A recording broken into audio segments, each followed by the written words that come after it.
എല്ലാ കാലത്തും ഒന്നും ആർക്കും മറ്റേ നന്മപരമായിട്ടൊന്നും നിൽക്കാൻ പറ്റത്തില്ല. നമ്മളൊക്കെ മനുഷ്യരാണ്. നമ്മുടെയൊക്കെ ഉള്ളില് വളരെ ഗ്രേ ആയിട്ടുള്ള ഒരു പേഴ്സണാലിറ്റി ഉണ്ട്. അത് നമ്മൾ എപ്പോഴും ഹൈഡ് ചെയ്തേ വെക്കത്തുള്ളൂ. അങ്ങനെയുള്ള പേഴ്സണാലിറ്റിയെ പുറത്ത് കൊണ്ടുവരുന്ന ഒരു ഷോ ആണ് ബിഗ് ബോസ് എന്ന് പറയുന്നത്. വെറുതെ ഒന്നും അല്ല കേട്ടോ.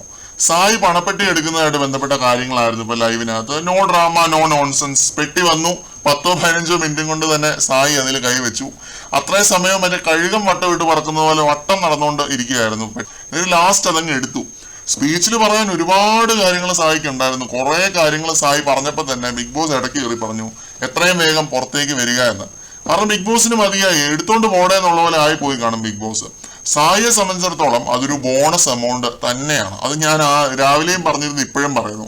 സായിയുടെ തീരുമാനത്തോട് 100 അല്ല 150% ഞാൻ യോജിക്കുന്നുണ്ട്. കാരണം ഈ ആഴ്ച പുറത്താവേണ്ടതാണ്, വെറും കൈയോടെ പുറത്താവേണ്ടതായിരുന്നു. ഇതിപ്പോ കയ്യിൽ 5 ലക്ഷം രൂപയും കിട്ടിയാണ് പുറത്തേക്ക് പോകുന്നത്.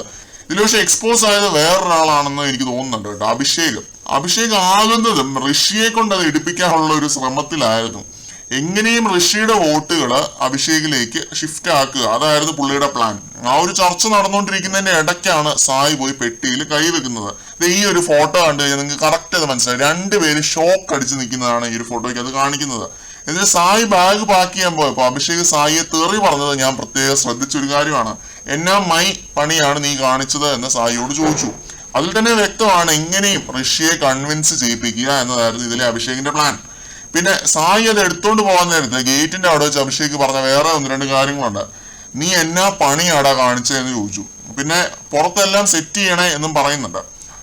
ഇത് ഇത്രയും കിടന്ന് ബെത്തപ്പാട് പെടേണ്ട ആവശ്യമൊന്നും ഇല്ല. അഭിഷേക് ഒറ്റയ്ക്ക് നിന്ന് കളിക്കുക, ഇൻഡിവിജ്വൽ ആയിട്ട് കളിക്കുക. എന്തിനാണ് ഇങ്ങനെ വേറുള്ളവരുടെ വോട്ട് പിടിക്കാനായിട്ടൊക്കെ നടക്കുന്നത്? അല്ലെങ്കിൽ ഒത്തു കളിക്കാൻ പോകുന്നത് എന്തിനാണ്? ഒത്തു കളിക്കാൻ പോകുന്നോണ്ടല്ലേ ഇങ്ങനെ എക്സ്പോസ് ആവുന്നതും പണി കിട്ടുന്നതും എല്ലാം.